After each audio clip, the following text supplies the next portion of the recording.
Hello everyone, thank you for visiting my channel today or for returning here again. I do appreciate your tuning in. Many people complain of my accent, so I've decided to add subtitles so that you can read what I'm saying. Here we go. In this video today, we are going to look at the revival and restoration of truth, a perspective of the firmament and the Bible. Now let's go. Believe it or not, but an awakening to the biblical truths of our earth and the nature of the cosmos is happening across the world. People of all walks of life are finally seen through the lies and fake pictures or videos of space agencies. Many people are buying powerful zoom cameras, telescopes, and even weather balloons equipped with cameras to test the alleged curvature of the earth. And like our little church did, many people have proven by the math and clear zoom pictures or videos that the earth is flat.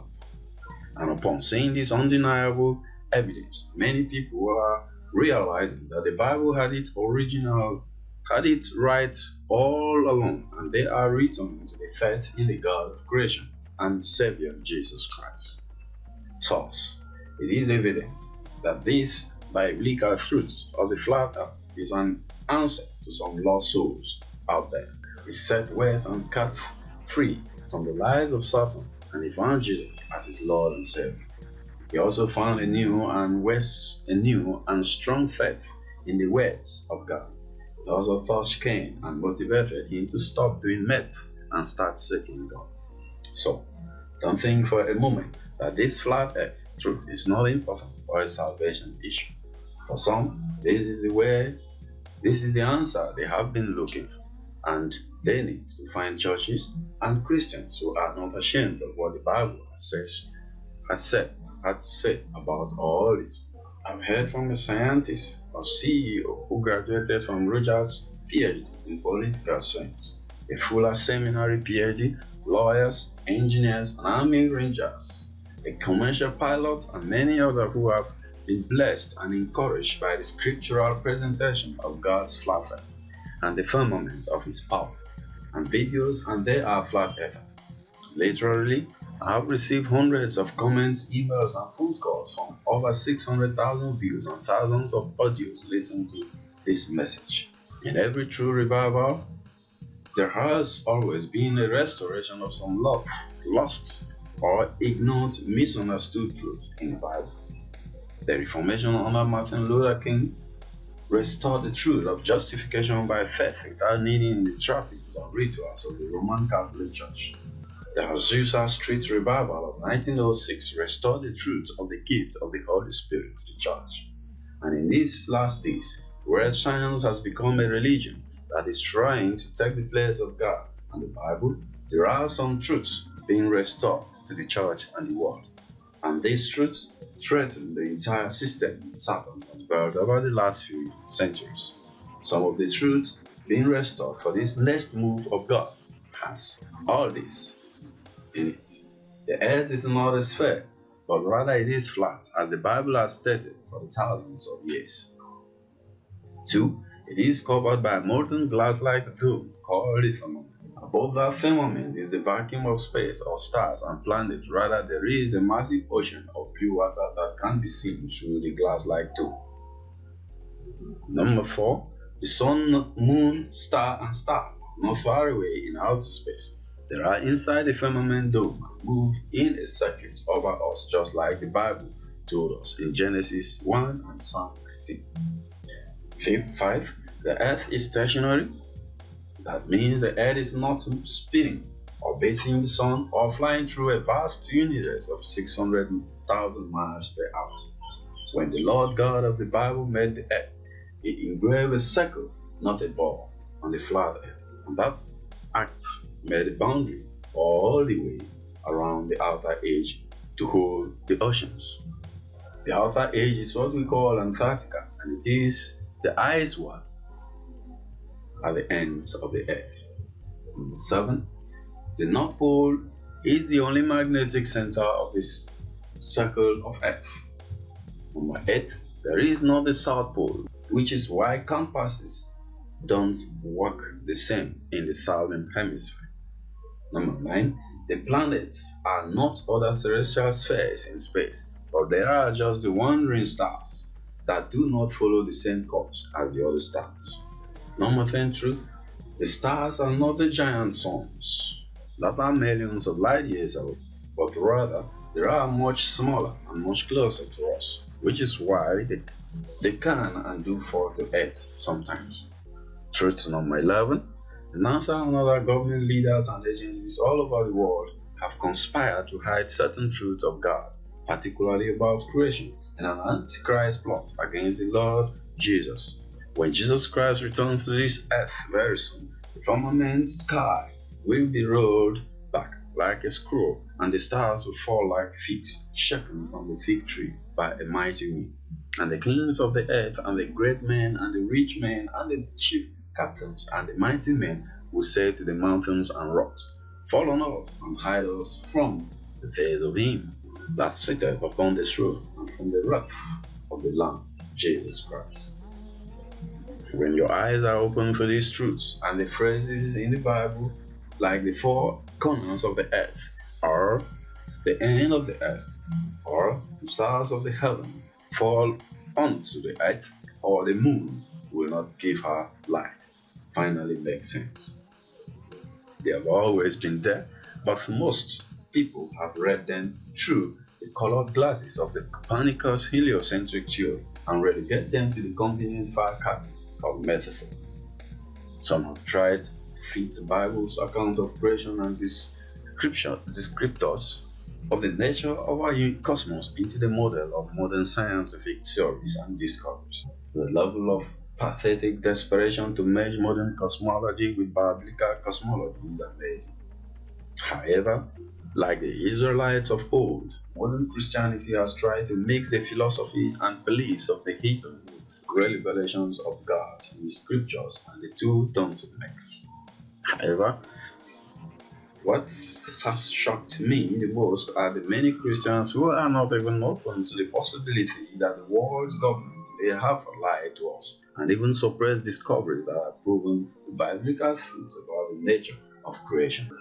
Some even get healthy and hostile before they have even heard what the Bible really says about these things. And when someone actually presents the unfiltered teachings of the scriptures and hard evidence, many simply refuse to look at it. It causes too much stress to their brainwashed mind. Nevertheless, a person's cognitive dissonance does not change the fact that these lies and the claims of false science against the Bible account of creation and the nature of the cosmos has turned more people away from believing in the one true God and his manifestation in the flesh, Jesus Christ, than any other deception. And as the church of Jesus Christ on earth, we are not supposed to look the other way or ignore the lies Satan has used in its present and is presently using to deceive billions of people around the world. We are called to stand against those lies and expose them with biblical truth and the physical evidence that is all around us. We are not supposed to hide or light truth under the bushel. Some Christians have accosted me with their opinion that this flat earth Bible cosmology discussion is not a salvation issue, or it is a distraction from more important things, but they could not be more wrong. First of all, Jesus taught in John chapter 8 that if we would continue in his words, we will know the truth, and the truth will set us free. He also said, Man shall not live by bread alone, but by every word that proceeds from the mouth of God. In Matthew chapter 4, verse 4. Now moving further. So every word and every truth in the Bible is important and needful for mankind. Isn't that amazing? Now let's look at what the Bible teaches, that is the flat earth. And the brethren immediately sent away Paul and Silas by night unto Berea, who coming there went into the synagogue of the Jews. These were nobler than those in Thessalonica, in that they received the words with all readiness of mind and searched the scripture daily, whether those things were so.